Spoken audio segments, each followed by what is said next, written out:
Los trozos están temblando. Ustedes lo pueden apreciar, a esta hora está registrando un fuerte sismo.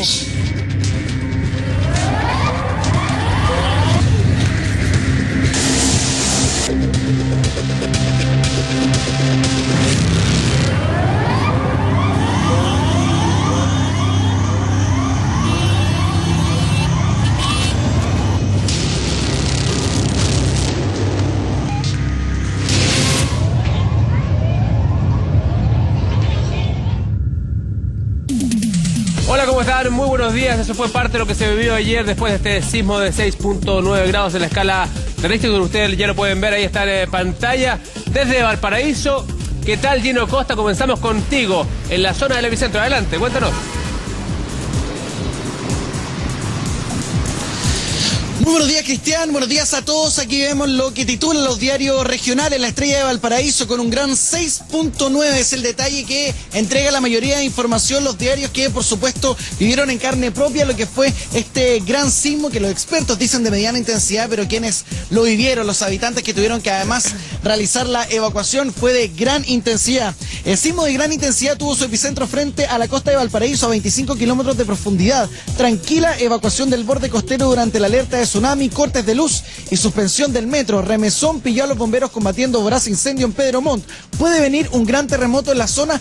Y eso es lo que se preguntan muchos, considerando que venimos de un enjambre sísmico desde este fin de semana, donde ya hemos contabilizado al menos 130 sismos en los últimos 3 días. El Mercurio de Valparaíso dice: violento sismo causa alarma y congestión en Gran Valparaíso. ¿Por qué? Porque se juntaron una serie de factores acá en el Gran Valparaíso, principalmente con lo que estaba ocurriendo en pleno centro, donde había un incendio en el que bomberos, en plena evacuación preventiva ante la posibilidad de que pudiese existir un tsunami, permanecieron ahí porque o se quemaba toda una cuadra o ellos tenían que evacuar, y arriesgaron su vida para poder combatir las llamas de este incendio mientras la gente pasaba desesperada, también con la posibilidad de que pudiese ocurrir algún tipo de peligro. Finalmente, hoy ya ni siquiera estamos hablando de lesionados, mucho menos de muertos. Todo se hizo en extrema tranquilidad y comencemos a realizar acá un recorrido de cómo está acá el centro de Valparaíso, donde está realizándose todo con normalidad, donde eso sí, las clases están suspendidas para los colegios municipales, las escuelas municipales, para ver cómo está la infraestructura de algunos edificios que son bastante antiguos. Por lo tanto, los mismos trabajadores, los quienes están desempeñándose diariamente en estos establecimientos educacionales, tienen que dirigirse a sus lugares de trabajo finalmente para monitorear cómo está todo el estado en términos arquitectónicos, para así ya mañana retomar las clases con habitualidad. También de lo que se había hablado con respecto al metro de Valparaíso, también estaba funcionando con normalidad, pese que durante la jornada de ayer se había entorpecido su libre tránsito. Ahora se está haciendo como ya debería ser. Desde muy temprano comenzaron a salir los primeros vagones desde la estación Limache en el interior de la región de Valparaíso. Nosotros pudimos ser testigos de aquello también. Cerca de las 7 de la mañana ya estaban pasando y llegando a Valparaíso. Los escucho. Sí, bueno, gracias a Dios no hay ninguna víctima fatal aquí, pero yo quiero abrir la discusión y conversar con el panel. Estamos también con Pablo Salucci, porque yo me imagino que todos lo vivimos de distintas maneras, pero la pregunta también es: ¿cómo identificar cuando estamos frente a un terremoto? Porque, por ejemplo, yo estaba ayer en un edificio de una oficina y uno de los vecinos de oficina en un segundo piso. Y el vecino me decía: terremoto, no es terremoto. Le decía yo: terremoto, te estoy diciendo. No, porque nos podemos mantener de pie, le decía yo. Otras personas dicen: terremoto es cuando hay corte de luz, otra cuando hay una tragedia. ¿Cuándo realmente hablamos de terremoto y cuándo es terremoto para cada uno de ustedes? Bueno, si revisamos específicamente lo que es la historia de los eventos que han pasado, el impacto, la definición de un terremoto tiene una subjetividad que es bastante alta, porque en términos generales un terremoto en el caso de Chile es un evento que genera daño y afecta una gran zona, ¿ya? Pero nosotros reconocemos finalmente cuando a través de lo que es los daños específicamente de infraestructura, cuando lo denominamos como terremoto propiamente tal. Por ejemplo, hagamos un ejercicio. Si yo te digo a ti terremoto 3.5, no. ¿cómo lo defines tú? No, como un sismo normal dentro de Chile. Una cura ¿Qué pasa meciéndose. Perfecto. Si yo te digo sismo 9.1. Terremoto. No, terremoto. Ya, te fijo, o sea, ya hay un acervo cultural, porque nosotros en nuestro territorio hemos reconocido a lo largo de nuestra experiencia que es un tema muy importante, cuándo y cómo definimos un terremoto. Pero otros países es distinto. Pablo, es por convención social finalmente. Justamente, o sea, el terremoto en rigor es cualquier movimiento de tierra que hay. Cualquier sismo podría ser considerado terremoto, porque también muchos dicen, bueno, ¿por qué la prensa internacional habla de terremoto y nosotros le bajamos el perfil, nos acusan mucho? Claro que por y dicen, y no definición, hablan de terremoto. Por definición, bueno, por cualquier movimiento de la ¿no? Tierra es un terremoto. Lo que pasa es que nosotros evaluamos a través de la percepción, que es el daño. Pero para nuestra cultura, ¿cuándo es 7? ¿Cuándo es 8? ¿Cuándo? No, ¿Cuándo depende vendría a ser? Va a depender, justamente del va a depender del daño. Y eso está estrictamente ligado a la condición del sitio, la calidad del suelo, porque hay suelos que resisten más o menos que otros. Fijamos las imágenes que estaban mostrando recién. Hubo desprendimiento de rocas, por ejemplo, en el sector de la cantera en Chicureo. ¿Pero por qué? Porque ese cerro está altamente intervenido, porque hay una actividad artesanal que ha generado un nivel de vulnerabilidad en el cerro. Y eso tiene que ver con la superficialidad también del movimiento, Justamente. porque ayer también, cuando se conoce que es 6.9, muchos decían, no, yo lo sentí mucho más fuerte. Fue superficial, por eso que se sintió quizás, o la percepción que había era mayor. Ese es un tremendo tema de investigación, pero en términos generales, el que tan profundo sea un evento obviamente afecta en cómo también se percibe. Hay investigaciones que tratan de aclarar cómo, dependiendo de la distancia del observador, cómo finalmente se van sintiendo estos eventos. Los norteamericanos hablaron de 7.1, nosotros 6.9, Claro. y uno dice, ¿a quién le creo? No es a quien le creamos, sino que son distintas metodologías. ¿Ya? Porque los norteamericanos, si bien se basan en nuestras estaciones locales, ellos también se apoyan en estaciones propias que están tanto en su territorio como en otros países. Porque tú dependes qué es lo que quieres medir. Uno finalmente, cuando uno quiere medir un terremoto, quiere medir esencialmente primero el tamaño. Y eso es históricamente lo que hemos conocido como la escala Richter, pero sabemos que hoy en día la escala Richter, a partir del año 79, es modificada porque tiene algunas deficiencias, especialmente cuando son terremotos grandes. Pero es grave, por ejemplo, cuando efectivamente uno no se puede mantener de pie. ¿Hay algún tip que uno pueda darle a la gente para que diga, oh, va a ser grave? O cuando se empieza a marear, ¿cuándo podríamos saber? Bueno, ayer se vio justamente en Valparaíso de alguna manera una experiencia que se ha ido materializando. O sea, si un sismo te impide mantenerte en pie, es claramente una alerta que te indica que si tú estás en zona de costa, debes moverte a una zona segura. Y ayer se produce una autoevacuación, obviamente respaldada también por el nuevo sistema de alerta temprana, el CIPAT, que ha generado la ONEMI, que sin necesidad de que el CHOA decrete finalmente una evacuación, se genera a través de una indicación ¿Y dura técnica más o no? finalmente ¿Que el la sismo evacuación. común dura más también?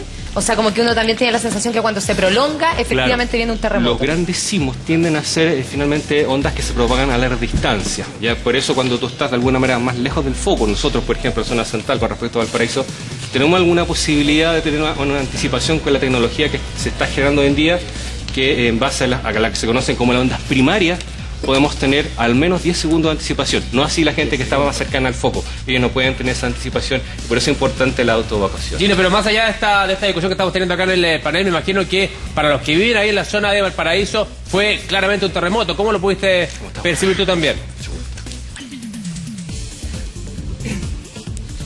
Sí, sin duda, debido además por el enjambre sísmico, yo tuve la posibilidad de presenciar el fin de semana la gran cantidad de temblores que se vivieron, específicamente la noche del sábado, donde era uno tras otro y con gran intensidad. Además, nosotros pudimos ver que la infraestructura, la arquitectura de Valparaíso, si bien soportó de buena manera, hubo cornisas que se cayeron al suelo y también distintos videos que comenzaron a entregarse y a viralizarse a través de las redes sociales, nos mostraban cómo muebles caían, vasos, o sea, fue un movimiento que no pasó inadvertido para nadie y además con el sonido de distintas alertas y alarmas que hicieron que la gente tendría que realizar este tipo de evacuación. Ustedes recordarán, y incluso con Jan estuvimos aquí mismo, en Valparaíso, en una evacuación preventiva que se hizo en un simulacro, donde nos dirigimos a las zonas altas acá en Valparaíso, y hubo un problema, porque a una hora exacta, a las 11 de la mañana, tenían que comenzar a sonar todas las alarmas. Y ellas no sonaron en el minuto en que se necesitaba para poder hacer la alerta a toda la población, al menos del Gran Valparaíso. ¿Gino? Sí, 5 minutos de atraso. Al menos ahora todo esto estuvo en norma y funcionó. Por eso... Gino, te quería preguntar que a propósito de las imágenes que te vemos a ti, llama la atención que como que no anda nadie en la calle de Valparaíso. Estábamos recién al lado tuyo, estaban las imágenes de Santiago, que se veía mucha gente, mucho automóvil.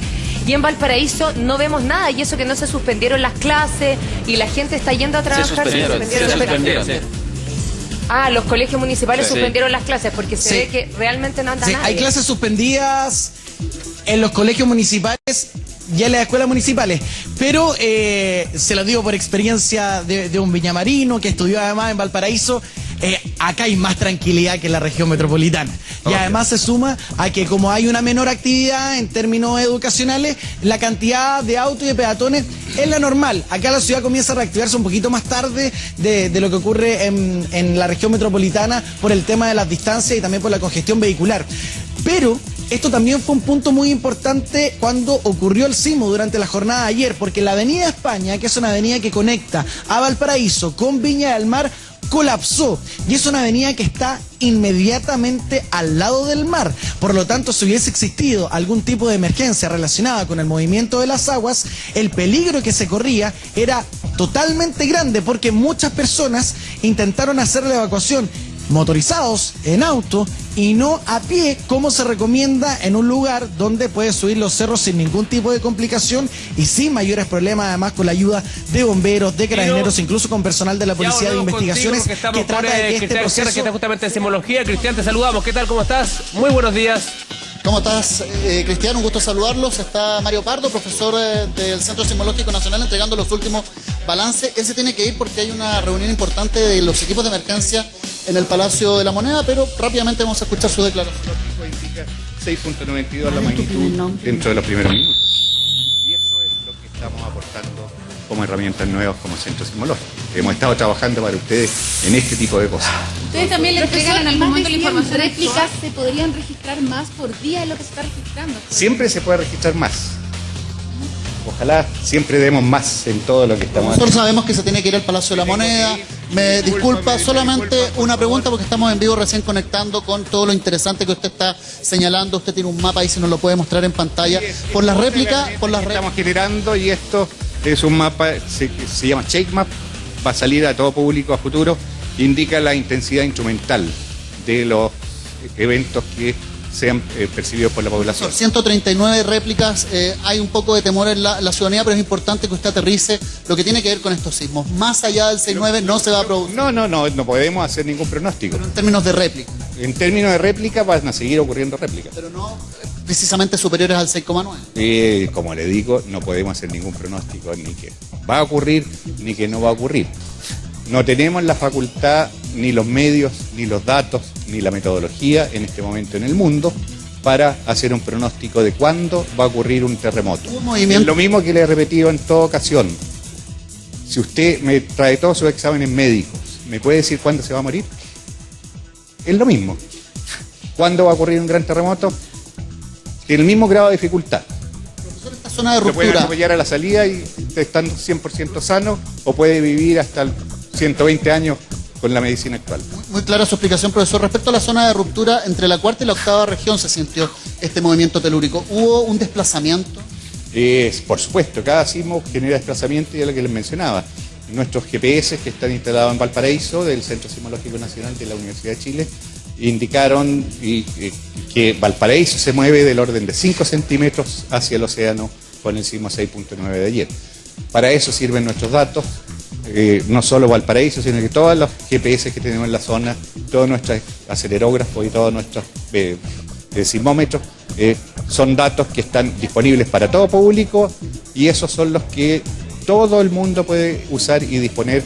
Y esa es la importancia del Centro Sismológico, no solo informar a la prensa cuando ocurre un terremoto, sino que tener todos los datos disponibles para todos los geocientistas del mundo, ni siquiera todos los de Chile y del mundo, para que hagan todas las investigaciones necesarias para conocer mejor nuestro territorio nacional, conocer mejor cómo tiembla, cuándo tiembla, qué características tiene, y que esperamos que en algún momento futuro yo les pueda contestar esa pregunta que me hacen, ¿cuándo va a ser el próximo terremoto? Profesor, pero respecto a lo que ocurre en San Antonio, lo último, profesor, ¿se puede activar otra falla? Porque en San Antonio hemos sabido que siempre hay acumulación de energía, pero ¿este sismo puede activar otra falla? Ahora, este sismo y otros más pueden ocurrir en Chile. Si estamos viendo en Chile, siempre vamos a tener la variable terremoto encima. Es verdad. Y lo que tenemos que hacer es estar preparados para eso. Ahora, no me sirve nada saber cuándo va a ocurrir.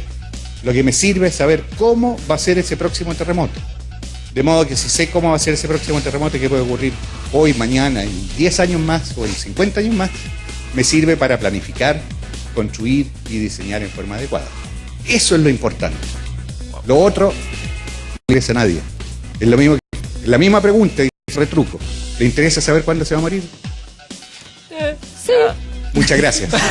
Lo dejó ahí muy clara la reflexión que hace el profesor Mario Pardo del Centro Sismológico Nacional, teniendo en cuenta que este es un sismo de mediana o gran magnitud, de acuerdo a lo señalado. No es un terremoto, porque no olvidemos, el concepto de terremoto está asociado también a los daños. 6,9 con 139 réplicas hasta las 7:45 de la mañana, con réplicas perceptibles. Hay otras réplicas que son instrumentales y por lo tanto no necesariamente nosotros las vamos a percibir. Obviamente hay una percepción distinta también si lo hacemos desde algún edificio, desde altura, respecto a la casa. También va a depender mucho, y lo hemos aprendido con todos los expertos que han visitado el matinal o también prensa en 24 horas, respecto al terreno. Porque la gente, por ejemplo, en Concón lo puede sentir mucho más fuerte que en Valparaíso o que en Viña del Mar. Tiene que ver con las condiciones y características del terreno. Es mucho más arenoso, por ejemplo, en determinadas zonas de la quinta región, y por lo tanto el movimiento es mucho más fuerte, mucho más oscilante, a diferencia también de lo que ocurrió acá en Santiago. Por ejemplo, yo les doy un dato: en Navidad, en la sexta región, costa de la sexta región, se sintió en grado 7, muy diferente de lo que ocurrió también en el sector de la quinta región, donde hay zonas interiores donde llegó también al grado 7 y en otras zonas se sintió con grado 5. Por lo tanto, eso es lo que conversaba el profesor Mario Pardo, teniendo en cuenta, y un dato importante para la gente que está un poco nerviosa respecto a estos movimientos telúricos, sobre todo por lo que se señala a través de redes sociales, donde dicen puede venir un sismo mayor, puede venir un megaterremoto. Bueno, aparentemente de aquí en adelante estas réplicas van a ir descendiendo después del 6,9, que fue el movimiento mayor, el de gran magnitud, que finalmente generó situaciones complejas, sobre todo en el retorno a casa en la quinta y la región metropolitana. Sí. Cristian, Pablo Zúñiga, muy breve. Mira, más allá de un posible terremoto o un movimiento telúrico, me preocupa más tu salud. Porque ahí hablaron de tus exámenes, quizá podrías venir al canal. Me quedé muy complicado, más por eso, más nervioso por eso, que por lo que pueda pasar. Gracias, Cristian, y te espero acá para conversar. Oye, te mandamos un beso grande, Cristian Herren, que esté muy bien. Y no quiso decir si le interesaba saber el día de su muerte. También estamos con la doctora en geología, Moira Gardner. ¿Qué tal, Moira? Muy buenos días. ¿Qué tal? Buenos ¿Cómo está? días, Cristian. ¿Cómo está, doctor? A ver, Bueno. lo de ayer, uno intenta buscar algún tipo de explicación. Lo que pasó ayer es un sismo aislado, es una réplica de lo que pasó el sábado en la noche. ¿Cómo se puede explicar? A ver. Bueno, como decía Mario, es decir, sismos vamos a tener siempre. Sí. Si uno le quiere poner título, el título final hay que ponérselo cuando todo este proceso termine. Pero mientras tanto, el de ayer fue el sismo principal. Ah, ya. El del sábado en la noche fue un precursor. Pero antes de que ocurriera el otro era el sismo principal, Sí, claro. Sí. y los precursores de eran las réplicas del anterior. O sea, podría venir un principal también. Un principal más fuerte. Más fuerte. Un digo, principal claro. más fuerte, nada es descartable. Lo que siempre el principal es de mayor intensidad que los precursores y que la réplica. Pero los nombres finales, uno solamente se le pueden poner una vez terminado todo el evento. Claro. Y el evento no ha terminado. O sea, ahora podemos esperar que no haya nada, o que haya más réplicas pequeñas, o que venga Justamente. un evento más grande. No tenemos cómo adivinar ni cómo predecirlo científicamente. No. Lo que le quería preguntar, Moira, es que desde el fin de semana algunos decían, bueno, pero ¿esto qué es? ¿Esto es un enjambre sísmico? Yo he escuchado que el enjambre sísmico tiene otras características, que esto no sería un enjambre sísmico, sino que es simplemente una seguidilla de movimientos. Claro, lo que pasa es que todo eso son títulos al final. Lo que tenemos acá es un conjunto, sin entrar en clasificaciones, tenemos un conjunto de sismos en que hemos tenido 2 sismos mayores. Hasta el momento el principal está haciendo esto. El enjambre sísmico, por definición, no debiera haber ninguno mayor que otro. Perfecto. Es como un enjambre de abejas que son todos más o menos del mismo porte. Pero muchas veces un enjambre sísmico son precursores de un sismo mayor o posteriores de un sismo mayor. Perfecto. Lo que tenemos acá, que semeja un enjambre sísmico, es que tenemos una sismicidad concentrada en un área con sismos predominantemente dentro de un rango de magnitud, pero donde 12 nos escapan de frentón. Pero Moira, Cristian Herren decía lo que viene ahora son sismos pequeños pero continuos que van a ir disminuyendo, y usted entonces no descarta que podría venir un terremoto. Nada es descartable, como decía Mario Pardo, no tenemos una bola de cristal. Lamentablemente la naturaleza se porta como quiere, digamos, es decir, la Tierra tiene su comportamiento individual. La ciencia de la sismología es aprende a entender lo que ocurre y aprenden los efectos. Entonces nosotros todavía no podemos predecir qué va a venir, pero sí como país o como comunidad, como persona, podemos prepararnos. Porque ha habido, perdón, Moira, grandes terremotos que han tenido efectivamente una seguidilla de sismos previamente, pero ha habido grandes terremotos donde no ha pasado nada antes que también. No han habido precursores. Claro. Efectivamente, cada sismo tiene su comportamiento individual, es como las personas. Cada sismo tiene su propio carácter. Propia personalidad. Su propia personalidad. Sí. Volvemos a Valparaíso con Gino Costa. Te escuchamos, Gino, adelante. Eso. Mira. Muy bien. Está muy entretenido, Gino. Sí, estamos acá perfecto. con las autoridades encargadas y en el desarrollo de lo que está ocurriendo a través del sismo de la jornada del día de ayer. Estamos con Gabriel Aldoné, intendente de la región de Valparaíso, y también con el director regional del ONEMI, Guillermo de la Maza. Intendente, muy buenos días. Primero, señalar y hacer un balance con respecto a lo que ocurrió durante la jornada de ayer, principalmente con la evacuación, el colapso de algunas calles y el comportamiento también de todos quienes sintieron este movimiento. Bueno, yo quiero decir lo siguiente, a nosotros nos sorprendió como autoridades la reacción de la gente, porque todo lo que se ha hecho aquí en Valparaíso en prever que situaciones de este tipo podamos actuar con calma, podamos tomar medidas que nos protejan a cada uno de nosotros, se cumplió perfectamente. Incluso la gente surgió voluntariamente a tomar iniciativa para tomar caminos hacia los altos de Valparaíso antes que sonaran las alarmas. Y eso obviamente es una cuestión tremendamente positiva, porque tenemos claro que vivimos en un país sísmico y lo importante es estar preparado para poder convivir con esa situación. Una emergencia que me imagino también fue evaluada por el director regional de la ONEMI. Director, ¿cómo lo vieron ustedes? Nosotros conversamos hace unos minutos con respecto a lo que ocurrió con una evacuación, con un simulacro, donde se dijo que habían sonado las alarmas. Después, ¿cómo fue el comportamiento ahora con respecto a la gente que muchos lo hicieron a pie a los sectores altos de la ciudad, pero también otros tomaron su auto y generaron algunos atochamientos en las calles principales de Valparaíso?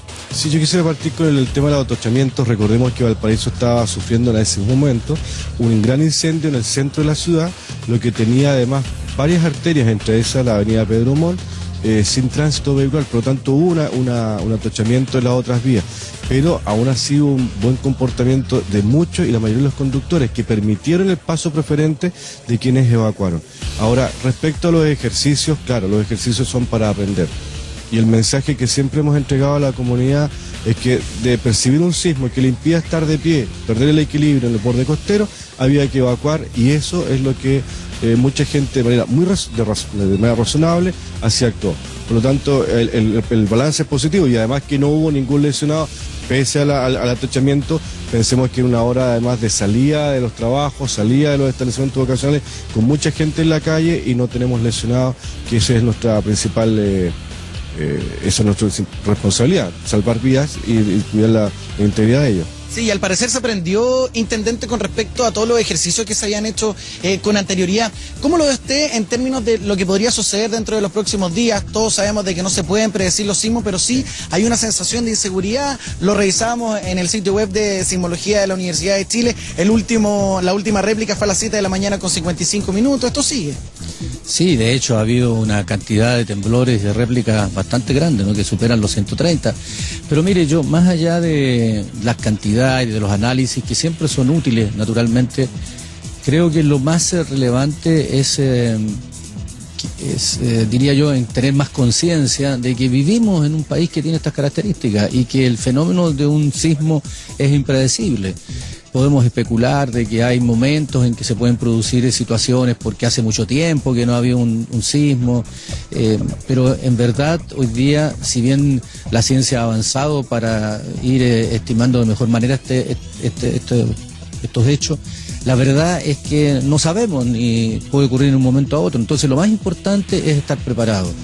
Y la preparación comienza, por cierto, desde el punto de vista de lo que las instituciones de gobierno pueden hacer, pero también en la conducta que cada persona en su núcleo más cercano, que es la familia, en su trabajo, pueden tener.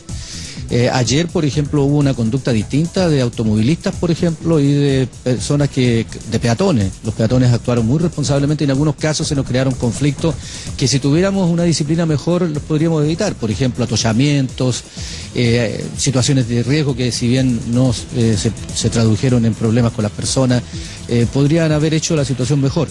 Yo creo que lo más importante en esto es que dejemos pasar un par de días y reflexionemos qué cosas hacer mejor.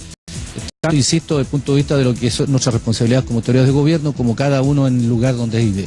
Y de todo esto se aprende. Muchas gracias, intendente y director regional Lonemi. Vamos a estar muy atentos a lo que sucede acá en la región de Valparaíso y siempre con este llamado a la tranquilidad, y lo podemos ver, imágenes en vivo, en directo, de que la ciudad está iniciando su día de total tranquilidad. Bien, Ginny, decimos contigo ahí desde Valparaíso en vivo y en directo.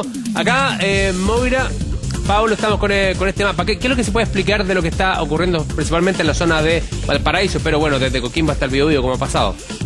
Bueno, principalmente es lo que han dicho todos los expertos. Este es un sismo de tectónica de placa, un sismo en la zona interplaca, porque tenemos la zona de Sudamérica acá, y tenemos el contacto con la placa de Nazca, que está aproximadamente en esta zona, no se nos marca acá, y en esta zona chocan las dos placas.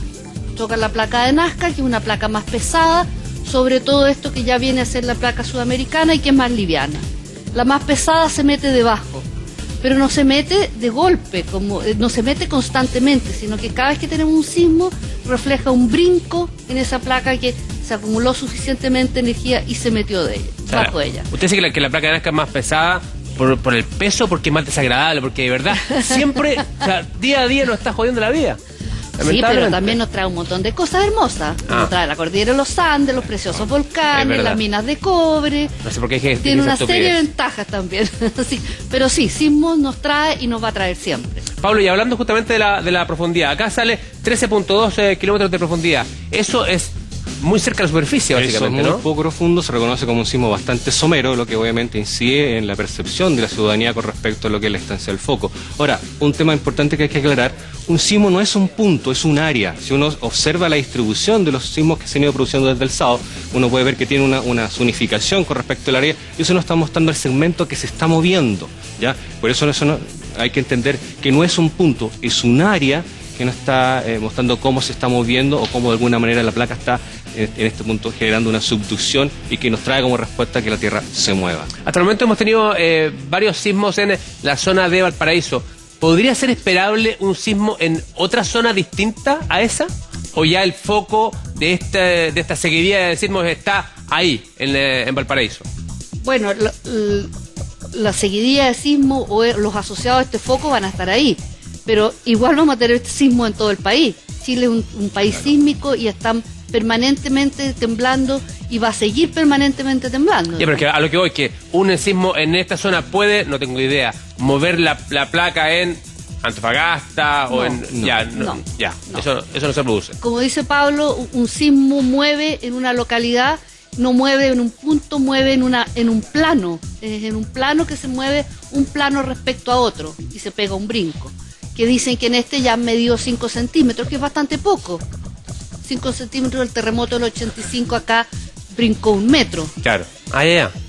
Y con respecto, por ejemplo, a la distancia del continente, en este caso, que fue a 72 kilómetros al oeste de Valparaíso, eso también influye en la sensación del sismo, ¿no, Pablo? Claro, todo lo que es lo que son elementos distancia influye. Ahora, no olvidemos que estos movimientos son bastante importantes desde el punto de vista de la energía que pueden liberar, y eso también incide en cómo lo percibimos. Ahora, no olvidemos también que en noviembre del 2016 en Concepción tuvimos una serie de movimientos que también alertó a la población, ya que eran, en este caso, eran réplicas del gran evento del 2010. ¿Qué quiero decir con esto? En términos generales, todo Chile está sometido a una gran presión tectónica. Sí, tenemos zonas que son latentes, como el norte. Sabemos que en el norte el evento del 1 de abril de 2014 no liberó toda la energía que se esperaba, pero en términos generales todo nuestro territorio está sometido a esta presión de la placa de Nazca, que sabemos es una placa muy inquieta y que tiene un registro muy importante. No olvidemos que el 50% de los tsunamis en el registro histórico se han producido en Chile. A ver, pero ¿cómo se hace para poder vincular un sismo del 2016 con el terremoto del 2010? ¿Cómo se sabe que están vinculados, que están unidos? Todo depende de la zona donde se produce la ruptura. ¿Ya? Cuando se rompe finalmente, se produce un gran terremoto, este tiene un largo por un ancho, ¿ya? Por lo tanto, aquellos sismos posteriores que se producen en la misma zona se pueden reconocer finalmente como réplica. Cuando están fuera de esta zona, obviamente ya podemos hablar de un sismo nuevo o finalmente una nueva estructura de movimiento. Ahí tenemos una visión un poquito más general, Moira, no sé si que te sirve para poder explicar lo que está ocurriendo en esa zona. Estamos ahí en la costa del Paraíso. quiero explicar un poquito los efectos, A ver. porque si uno le pregunta a la gente que está aquí en la costa y le va preguntando, cada uno lo sintió en forma diferente. Entonces, la gente, por ejemplo, de Valparaíso lo sintió fuerte, pero la que está arriba de los cerros lo siente menos fuerte porque está directamente sobre roca. En cambio, si tú le preguntas a la gente de Viña, por ejemplo, se movió mucho más, porque están sobre terrenos más sueltos. Ah, incluso más que en el cerro. O sea, Claro. por la diferencia de terreno. Por la básicamente. diferencia de terreno. Es lo mismo que ocurrió acá para el 2010, por ejemplo. Aquí en Santiago, la metropolitana se sintió muy fuerte, pero los daños, si uno pregunta a toda la zona de colina, por ejemplo, todo ese Batuco, etcétera, los daños fueron mucho mayores que acá, solamente por la calidad del terreno. Entonces, esas son las preparaciones que tenemos que hacer como sociedad, digamos. Nosotros como personas, a nivel estatal, a nivel gubernamental local, etcétera. Ir viendo cómo va variando y cómo son los efectos en cada lugar. ¿Mari?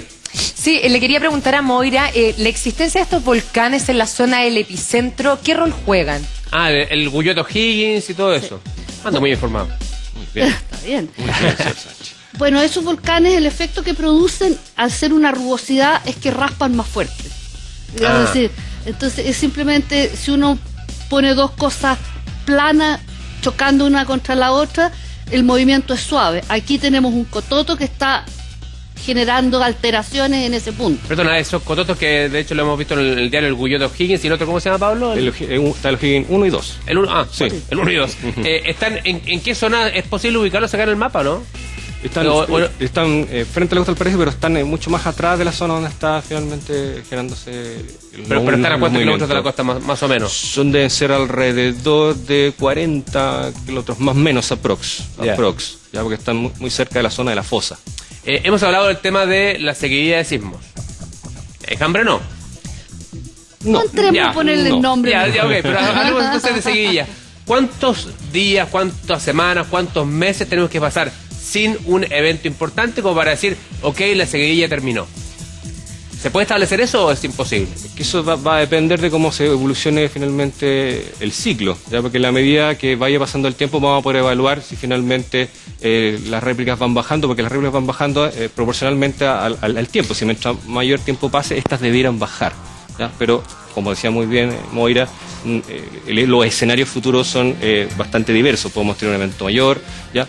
Por eso, y quiero complementar algo, una nota que salía en un diario local, una nota que en la cual participé ayer, en donde si uno revisa el registro estadístico, sabemos que el promedio de sismo en estos sectores es más o menos de 80 a 85 años. Ya hablábamos ayer del terremoto del 1730, 1906, 1822 y 1985.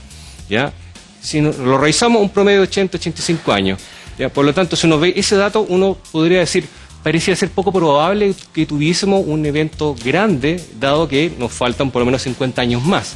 Pero la naturaleza siempre nos sorprende, esto son estadísticas, por lo tanto no podemos descartar que pese a esas estadísticas tengamos un evento mayor, y de ahí la importancia de que el chileno siempre esté preparado, ¿ya? Y consulte justamente al interior de su familia cómo van a actuar frente a un evento que podría generar o alterar el ritmo de diario, el ritmo de vida que ellos llevan a diario. Y hablando de estadísticas, justamente en alguna parte leí que entre lo que pasó el sábado, que fue un 6-4, y este 6-9 de ayer, se sintió 30 veces más fuerte. En alguna parte lo leí, alguien me lo comentó, estoy inventando, es imposible, es una tontera.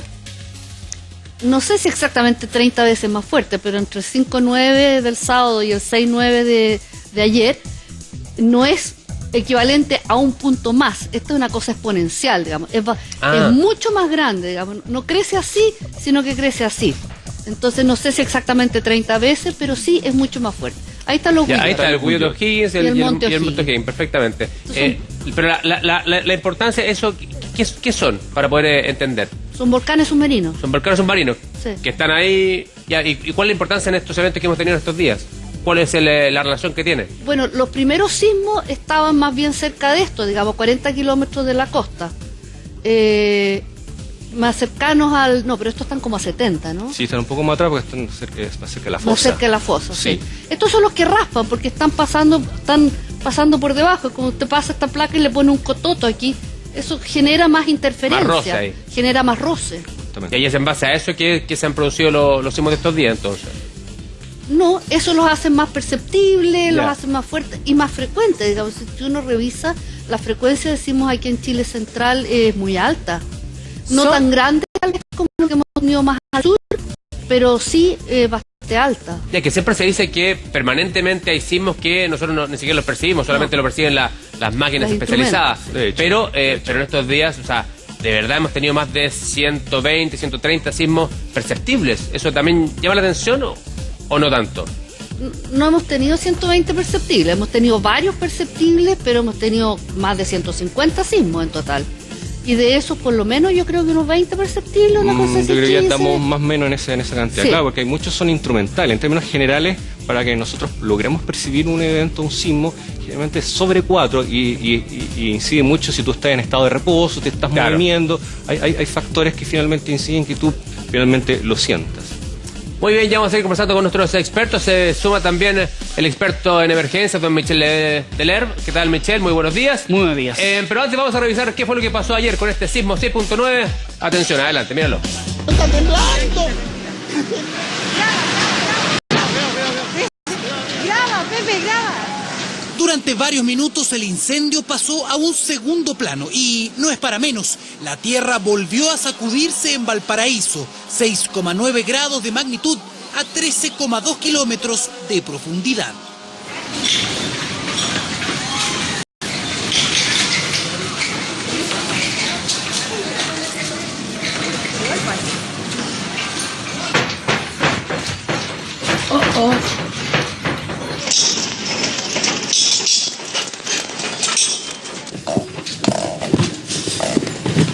Muy fuerte. ¿Sí? Muy fuerte. Sí. La televisión se me fue abajo, tenía un cuadro guindado, se fue abajo, terrible. Lamentable que Valparaíso termine así, se destruye y cambia la ciudad a través de los terremotos y los incendios. Solamente se está comunicando a las personas que hay una alerta preventiva a la ONEMI y hay que evacuar a las zonas de seguridad.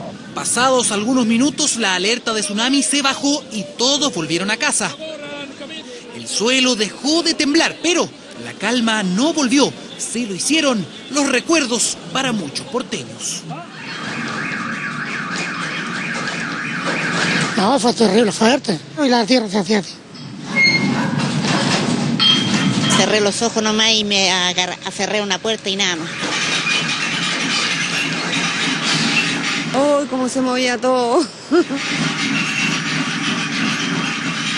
Se mueve todo. Yo tengo una piscina llena de vasos, qué sé yo. Hoy día yo tenía una moto, la moto se me cayó, se abrió así tanto la tierra. Han pasado 22 años, pero todos los vecinos lo recuerdan como si hubiera sido ayer. El terremoto de 1985 brotó de golpe en la memoria durante la noche del sábado. Oh, calmado, tranquilo. Oh, cabrón. Margarita. Tranquila, mi vida. La zona central se sacudió y la costa de Valparaíso fue nuevamente el epicentro. 5,9 arrojaron los instrumentos y ese fue solo el comienzo. Desde entonces, las réplicas no han parado. Mientras no venga uno más de 6, 7, hay que seguir arrancando. Pero fue más el ruido que... Sentí más el ruido que el... Sí, he sentido como 4 movimientos nomás. En este momento es una serie de sismos con sus réplicas que han ocurrido, algunos de ellos sensibles por la población, partiendo previo al sismo de antenoche, de medianoche, que fue 5,9.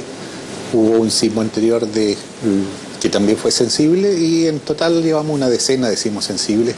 Desde la noche del sábado ya se han registrado más de 110 temblores, 9 de ellos con magnitudes sobre 4,5. Frente acá a la zona central tenemos una zona sísmica que tiene una cierta regularidad cada 80 años aproximadamente, más o menos, presentando sismos de magnitudes cercanas a 8. La placa de Nazca sigue su ruta forzosa bajo la Sudamericana. Eso explica fenómenos como el de este lunes. En este momento, lamentablemente, con el nivel de conocimiento que tenemos en la disciplina, no podemos decir lo que va a ocurrir. Pero tenemos que estar preparados para estas tres alternativas. No ocurre nada, un terremoto moderado o un gran terremoto como el último gran terremoto histórico de 1730. Desde este domingo, los porteños llegaron en masa a comprar elementos de primera necesidad. La gente está preparándose para el tema de los temblores. Sí. Se vendió mucha internet y hoy día ya empezó a vender bastante y ayer igual. Se vendió harto. Así que en ese sentido sí, la gente está comprando mucho. El linternas que es recargable para velas, harta comida, mercadería, para en caso de, porque como tengo nietos tengo que pensar en ellos también. Esas linternas que se prenden solo cuando hay temblores. Y esas botellas grandes de agua tengo, hartas botellas de esas. El kit de emergencia es el segundo paso, lo más importante en un primer momento. El autocontrol, ¿ya? Hay que pensar que si está temblando dentro de la casa, va a estar temblando en la calle, en todo lugar. Por lo tanto, lo más peligroso es salir arrancando. Lo importante es saber que cada ciertos años hay terremotos de gran envergadura en nuestro país. ¿Sabe usted, por ejemplo, si está en el living de su casa, dónde posicionarse para resguardar su vida? Le preguntamos a un experto. Nunca debajo de la mesa, rara vez en el marco de la puerta. El triángulo de la vida es la clave, nos dice este especialista en rescates. El espacio contiguo a un mueble es la mejor protección. Ubícate tú acá, en posición de perrito, y yo me voy a colocar al otro lado para soportar. Sí, eso. Ahí está. Yo me voy a colocar acá. Ahí. La idea es que esto nos proteja si algo llega a caer o golpearnos en nuestro cuerpo. Así es. Aguantarlo. A pesar del movimiento. Aquí nos quedamos, ¿no? Protegiendo la cabeza también si es que puede, ¿verdad? Ahí. Cortar el gas y la luz, ponerse zapatos y por último, si vive en la costa y el terremoto le impidió mantenerse en pie, tiene que evacuar a un terreno de al menos 30 metros de altura. Es el límite seguro para escapar de un eventual tsunami. Muy bueno estos ejemplos de la nota. Es que digo una cosa, es que aquí está Michelle Delerbe, experto en gestión de emergencia, y hablaban del triángulo de la vida y Michelle se agarraba la cabeza. Sí. No, el tema del triángulo de la vida no. Perdona, es lo que siempre hemos escuchado, el triángulo de la vida para protegerte después de un sismo. El triángulo de la vida es un PowerPoint que se viraliza con posterioridad al 2010 y que está lleno de mitos que la verdad es que son muy cuestionables y que la verdad es que yo creo que ha generado confusión hasta el día de hoy. Ahora, perdona, primero expliquemos qué es lo que es el triángulo de la vida. El triángulo de la vida es una suerte de proyección de triángulo que la verdad es que se proyecta en todos los contextos. Ahí estoy. Ahí está Pablo explicando. Mira, aquí está Pablo explicando. Algo que no se entiende. El triángulo de la vida. Lo va a explicar. Cuidado, Pablo. El triángulo. ¡Emergencia! Michelle sabe de riesgos. Sí. Pero acá está el triángulo de la vida, ¿no? El triángulo de la vida. El triángulo de la vida lo que hace, en definitiva, es establecer una proyección triangular, un ángulo, que lo que te dice es que si tú te pones acá y uno proyecta, se transforma en un triángulo. ¿Cuál es la recomendación básica y clave? Quédate ahí, por favor, Pablo. Sí, estoy tranquilito. Mira, lo primero que Pablo hizo, imaginémonos que tenemos un sismo. Esto se puede enseñar a los niños. ¿Y sabes cómo? Haciendo esto mismo y decir en el jardín, en el colegio, sismo. En el fondo establecerle... Lo hace con pito, ojo. Exactamente. Con silbato. Sí, y le hace... Pero... No, con silbato digo. ¿Cómo lo puedes entrenar con silbato? Con un aplauso, asociar a la acción un estímulo. Sismo, por ejemplo, y los niños se agachan como Pablo y lo que hacen, en definitiva, es ponerse más en posición fetal, ponerse las manos sobre la cabeza, exactamente así. ¿Ya? Si eso es posible que Pablo se ponga debajo de una mesa... ¿Mejor? Es mejor, una mesa obviamente robusta, y afirmarse, por ejemplo, de una de las patas de la mesa. ¿Ya? Es la pierna de la Mari. Mientras no sea de una pata endeble. Me han enseñado también que esto había que hacerlo en la cama. Al borde de la cama era el triángulo de la vida. Sí, pero ojo con el tema del triángulo de la vida, porque la verdad es que lo ideal es cubrirse. ¿Cuál es tu principal riesgo en una casa, en un lugar que es antisísmico. La verdad, a ver, si estamos en una situación aquí y se cae una losa porque la construcción no es antisísmica, la verdad es que no hay mesa que te aguante. Claro, sí. ¿Ya? Pero ¿qué va a caer? Una lámpara, va a caer revestimiento, va a caer algún tipo de mueble. Y por lo tanto, ponerse debajo de una mesa que está muy bien. A mí me preocupa que cuando decimos eso, tendemos a descalificar un poco lo que se hace en los colegios. Que a lo primero que le enseñan a los niños es ponerse debajo de la mesa. Y esto que hizo Pablo, agajarse, cubrirse y afirmarse de una mesa. Eso es uno de los elementos. Ahora, el agacharse, cubrirse, afirmarse, tú lo puedes hacer, por ejemplo, pegado a una pared estructural. Por lo tanto, lo que tienes que golpear las paredes, diferenciar aquellas que son de tabique de aquellas que son sólidas. Es bueno ese dato que das, porque muchas veces te dicen no te pongas pegado a las ventanas, ponte debajo de las puertas o efectivamente donde haya muros estructurales. ¿Cuáles son los otros consejos que tú le darías a la gente que vive un terremoto o un sismo muy fuerte? El mito del marco, el dintel de la puerta. Ya, antiguamente, de hecho hasta el día de hoy, si uno va a una casa de adobe, lo que va a ver es así un tronco grande en el dintel de la puerta, y en general lo que pasa con las casas de adobe es que termina cayéndose todo menos la puerta, ¿ya? Y es una parte muy robusta, muy estructural.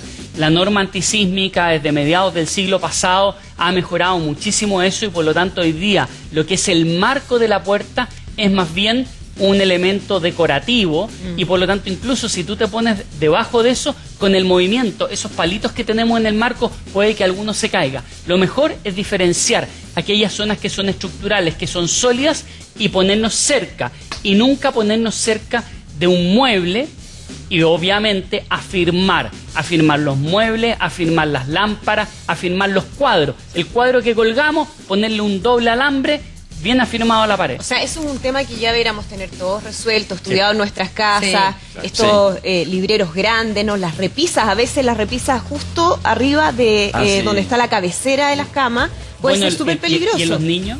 En los niños, ¿qué es lo que es? Arriba de la cabecera ponemos el mueble con los peluches. La repisa. Claro. Sí. Michelle, perdona, y otra cosa también, los que tienen niños, enseñarles que en la noche, antes de acostarse la tarde, guardar los juguetes, las vías de acceso o de salida de las piezas, muchas veces quedan con juego. ¿Hay algo más doloroso que pisar a pata pelada un Lego? Nada. ¿Hay algo más doloroso?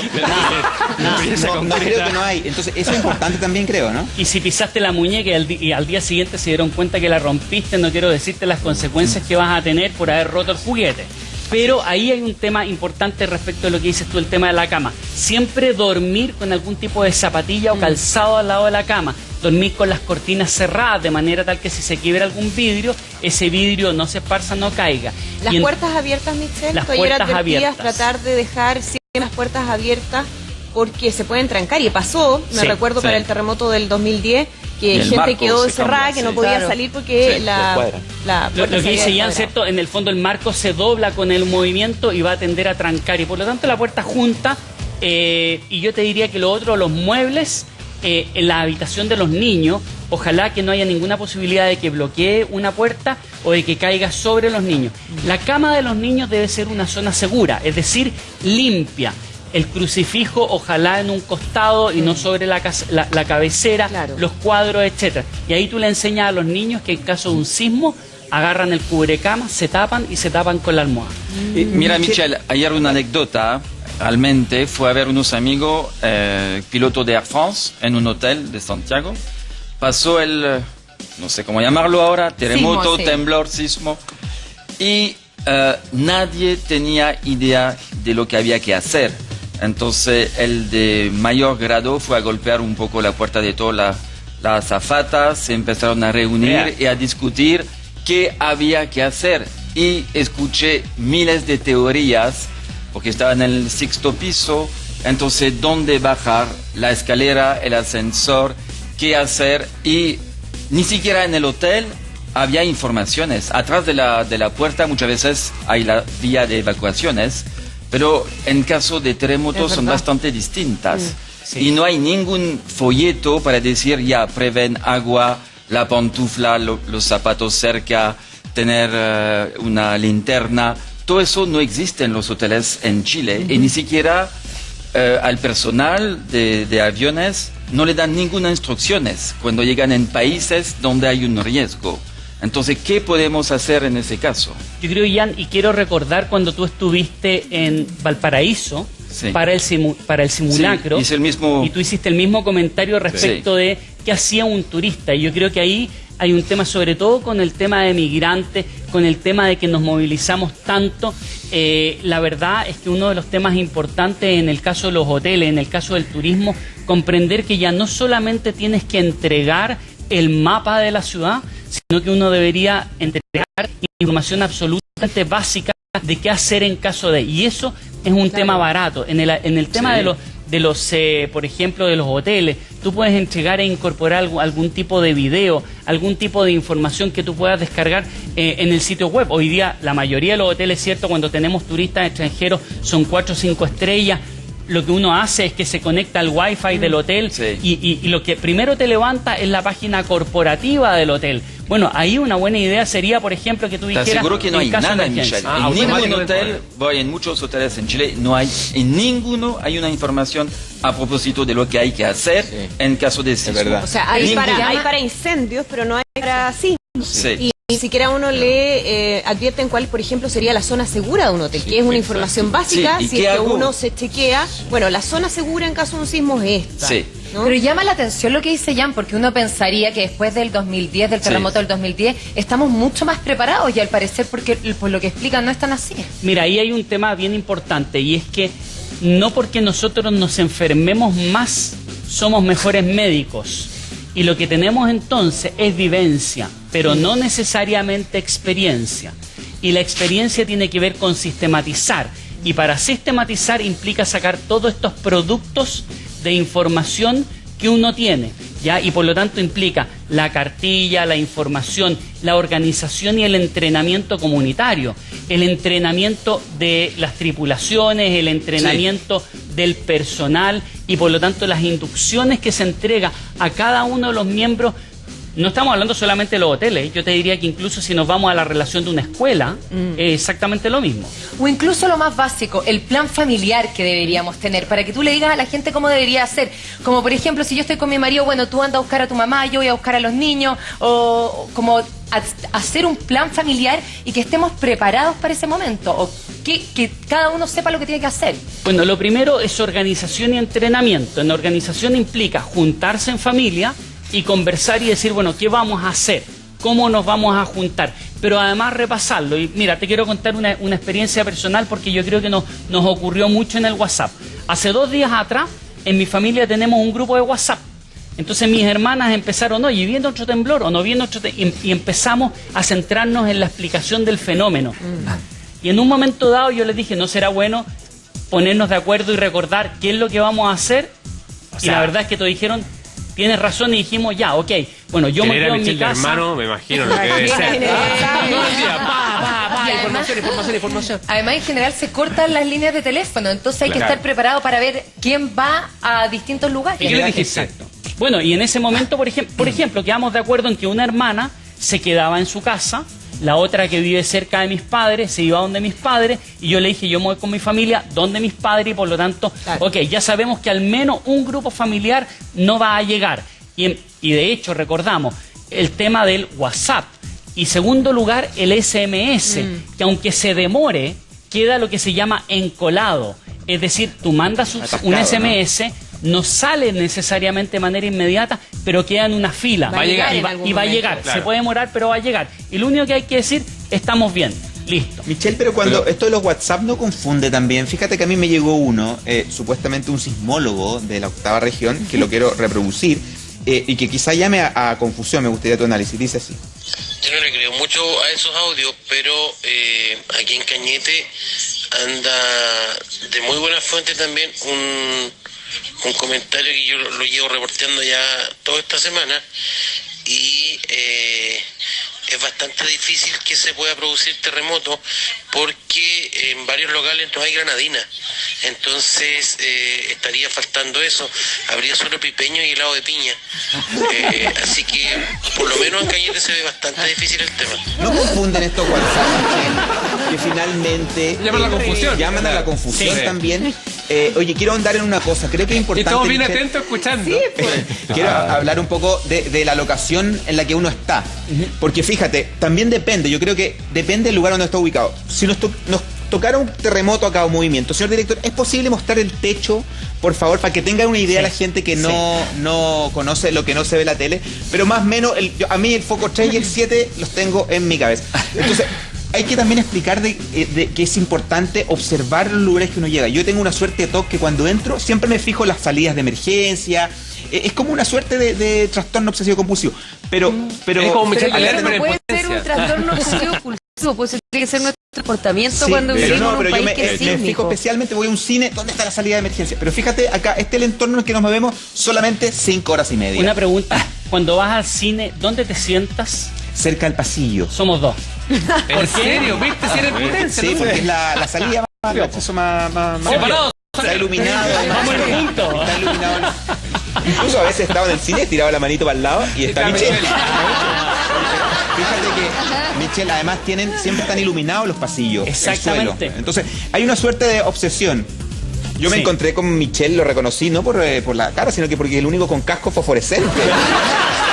Incluso la gente atrás reclamando que no se ve la pantalla es Michelle y bueno, la persona con chaleco reflectante que salga. Bueno, pero Michelle, fíjate que quiero volver. El entorno en el que uno se mueve creo que es importante observarlo siempre. Sí, y de hecho quiero recordar lo que hicimos al principio. En este caso, por ejemplo, si viniera un sismo fuerte, agacharse, cubrirse y afirmarse. Y eso es una medida básica que se le debe enseñar a los niños, a los adultos, porque si tú te fijas acá tenemos un montón de escenografía que eventualmente se podría caer. Si eso lo llevamos al hogar, significa que desde el punto de vista del antes, lo que tenemos que hacer es afirmar. Tenemos un mueble, un librero, agarremos un alambre, pongamos un canco detrás de la pared bien firme, amarrémoslo y al menos vamos a evitar que caiga completamente. Y sobre todo lo que tiene que ver con los muebles que puedan afectar la salida. No nos olvidemos que un ingreso siempre es una salida y por lo tanto debemos tener esa mirada. Y en la pieza de los niños creo que es lo más preocupante porque un niño no va a ser probablemente capaz de levantar un mueble y nos puede bloquear una puerta. Doctora en Geología Moira Cárdenas, le queremos agradecer por haber estado con nosotros. Muchas gracias a ustedes. Así que continúo con harto trabajo todo el día, me imagino ahí. Sí. ¿Okay? Sí, pero nosotros vamos a continuar con Michelle, con Pablo también conversando. Michelle, después queremos saber qué tiene que tener el kit de emergencia, cuando pasa el terremoto, qué es lo que hay que hacer. Pero antes vamos con Iván Torres para saber el tiempo, Iván. Ya. Oye, Iván, ayer en la tarde, ¿qué tal?